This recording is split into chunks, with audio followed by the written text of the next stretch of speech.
ഏറ്റവും ആദരവും ബഹുമാനവും നിറഞ്ഞ സാദാത്തുക്കളെ, ഉലമാക്കളെ, ഈ നാട്ടിലെ ഉമറാക്കളെ, എൻ്റെ സഹോദരന്മാരെ, അല്ലാഹു സുബ്ഹാനഹു വ തആല നമുക്ക് ചെയ്ത വലിയ അനുഗ്രഹം കാരണമായി ഇന്ന് ഇങ്ങനെ നമ്മുടെ നാട്ടിൽ ഒരു മനോഹരമായ ഒരു മസ്ജിദിന് ഉദ്ഘാടന കർമ്മം നിർവഹിക്കപ്പെട്ടിരിക്കുകയാണ്. അൽഹംദുലില്ലാഹ്. ഇപ്പോൾ സത്യത്തിൽ നമുക്ക് മറ്റ് പലർക്കും നമുക്കൊക്കെ വീടുണ്ട്. നാം വീടെടുക്കുമ്പോൾ നമുക്ക് സ്വന്തമായ സന്തോഷമാണ്. ഓരോരുത്തർക്കും വ്യക്തിപരമായ സന്തോഷങ്ങളായിരിക്കും ഓരോരുത്തരുടെ വീടിൻ്റെ പേരിൽ. അതേസമയം അള്ളാഹുവിൻ്റെ വീടിൻ്റെ പേരിൽ ആ നാട് മൊത്തം സന്തോഷിക്കുകയാണ്. ഓൻ്റെ പേരെ നോക്കിയിട്ട് ഞാൻ സന്തോഷിക്കൽ സ്വാഭാവികമായിട്ടും അത്രയും ശുദ്ധ ഹൃദയർക്ക് ഉണ്ടാവും എൻ്റെ സഹോദരൻ്റെ ഭവനം എന്നൊരു സന്തോഷം. അതിലുപരി സാധാരണഗതിയിൽ സ്വന്തം വീടിൻ്റെ സന്തോഷമാണല്ലോ ഉണ്ടാവുക. എന്നാൽ പള്ളി നമ്മുടെ എല്ലാമാണ്, അള്ളാഹുവിൻ്റെ ഭവനമാണ്.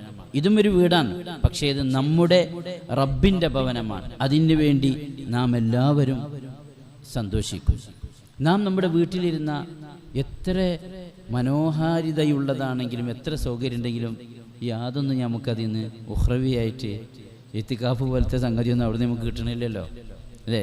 പിന്നെ ഇനി കുടുംബത്തിൻ്റെ കൂടെ ഞാൻ ഇരിക്കുന്നു, നല്ല നിയ്യത്ത് അള്ളാഹുവിന് വേണ്ടി ചെയ്താൽ മാത്രം നമുക്കതിൽ നിന്ന് കൂലി ലഭിക്കുന്നു. അതേസമയം പള്ളിയിൽ വന്നിട്ട് കിടന്നുറങ്ങിയാലും നവൈത്തുൽ ഇത്തിക്കാഫ എന്ന് വെച്ച് കിടന്നുറങ്ങിയാലും നമുക്കതിന് കൂലിയാണ്.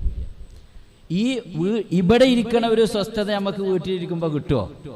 എത്ര ഉഷാറുണ്ടെങ്കിൽ ഈ പള്ളിയിലത്തെ ഈ റാഹത്ത്, ഈ ഒരു മാനസികമായ ആനന്ദം നമുക്ക് വീട്ടിൽ നിന്ന് കിട്ടുമോ? കിട്ടില്ല. ഇതേ കാരണം ഇത് അള്ളാഹുവിൻ്റെ ഭവനമാണ്.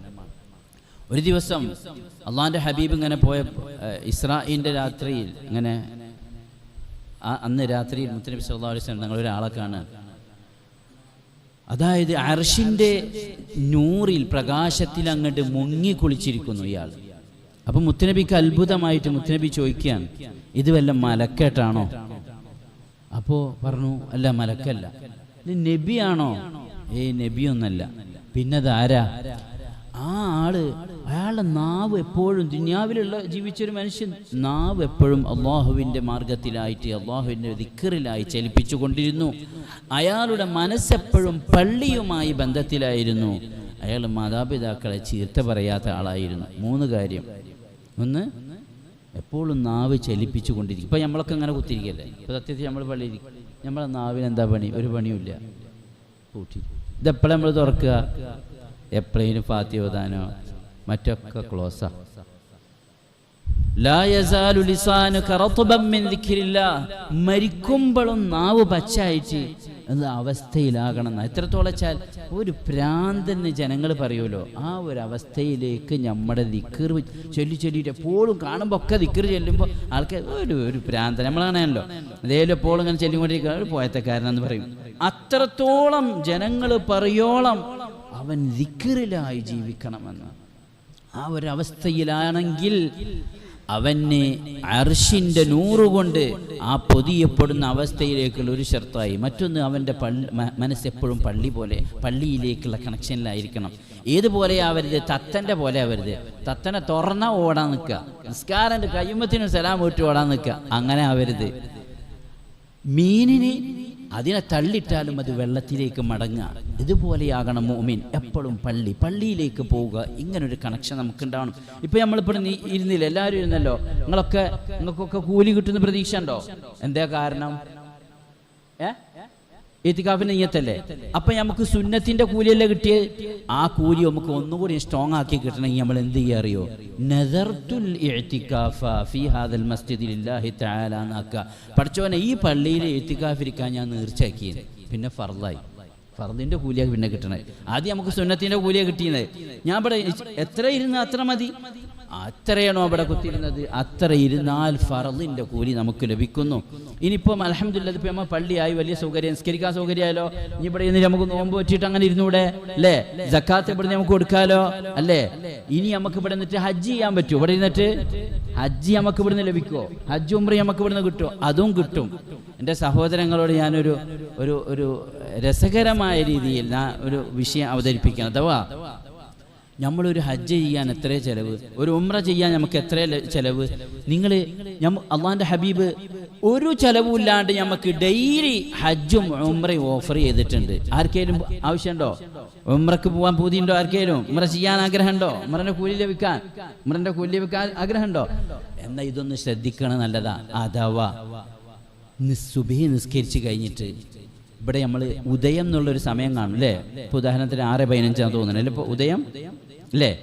എപ്പോൾ ഉദയം ഏത് ടൈമാണെങ്കിലും അതിൻ്റെ കൂടെ ഒരു 20 മിനിറ്റ് കൂട്ടിയിട്ട് ആ സമയത്ത് ഒരു 2 അള്ളാഹുവിൻ്റെ ദിക്റിലായി അങ്ങനെ ഇരുന്ന്, ഇനി നമുക്ക് സമയമില്ല പോയി, പക്ഷേ ആ സമയമാകുമ്പോൾ ഒരു 2 റക്അത്ത് നമ്മൾ നിസ്കരിച്ചാൽ മുത്തനബി പറയാ പൂർണ്ണമായ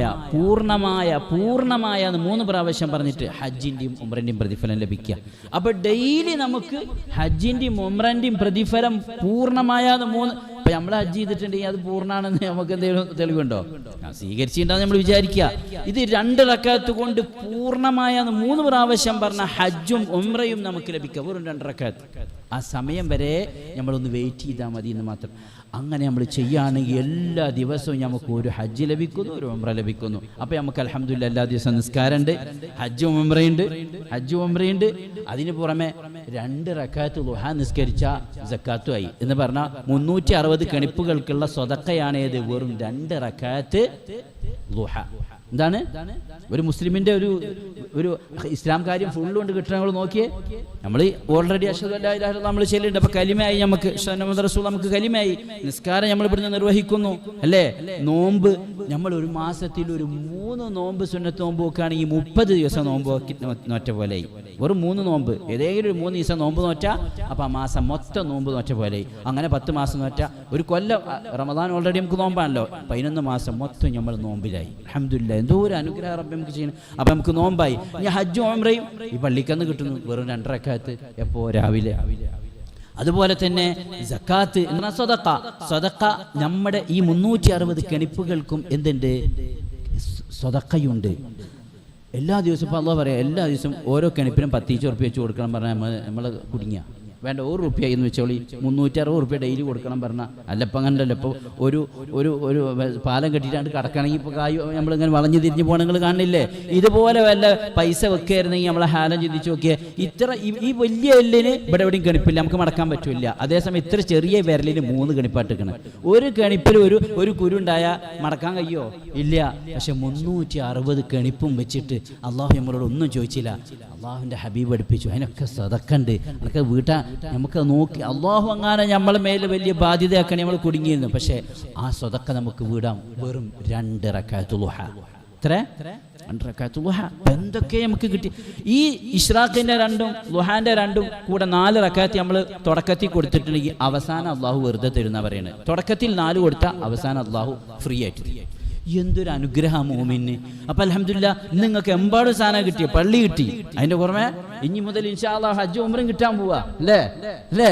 അതുപോലെ നമ്മളെ കെണിപ്പുകളുടെ സ്വതക്ക വീട്ടിയത് നമുക്ക് കിട്ടാൻ പോവാ. അൽഹംദുലില്ലാഹ് അങ്ങനെ അനവധി ഫായിദകൾ നിങ്ങൾക്ക് ഇവിടുന്ന് കിട്ടിയിട്ടുണ്ട്. ഈ കിട്ടിയത് കൊണ്ട് അമല് ചെയ്താൽ പുതിയത് ന്യൂ പ്രൊഡക്ഷൻ അല്ല, മുമ്പേ റബ്ബ് തർത്തീബാക്കി വെച്ച സംഗതികൾ അവൻ ഇങ്ങനെ നമുക്ക് തന്നുകൊണ്ടേയിരിക്കും. മൻ അലിമ വഅമില ബിഹി, ഒരാൾ അറിഞ്ഞു അതുകൊണ്ട് അവൻ പ്രവർത്തിക്കുകയാണ്. അല്ലമല്ലാഹു മാ ലം യഅലം, അവൻക്ക് അല്ലാഹു അറിയാത്തത് പഠിപ്പിച്ചുകൊണ്ടിരിക്കും. അപ്പോൾ നമുക്ക് കിട്ടിയ ഇൽമു കൊണ്ട് നമ്മൾ അമല് ചെയ്യാൻ ശ്രദ്ധിക്കുക. അല്ലാഹു സുബ്ഹാനഹു വ തആല നമുക്ക് തൗഫീഖ് നൽകട്ടെ.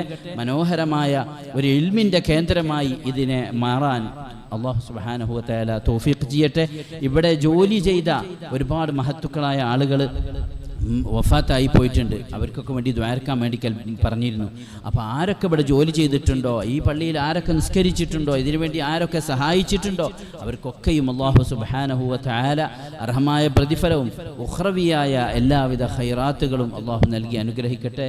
നിങ്ങളുടെ ദുആയിൽ എന്നെയും ഉൾപ്പെടുത്തണമെന്ന് അഭ്യർത്ഥിച്ചുകൊണ്ട് ഞാൻ തൽക്കാലം നിർത്തട്ടെ. വആഖിറു ദഅ്വാനാ അൽഹംദുലില്ലാഹി റബ്ബിൽ ആലമീൻ. അസ്സലാമു അലൈക്കും വറഹ്മത്തുള്ളാഹി വബറകാതുഹു. സുബ്ഹാനല്ലാഹ്.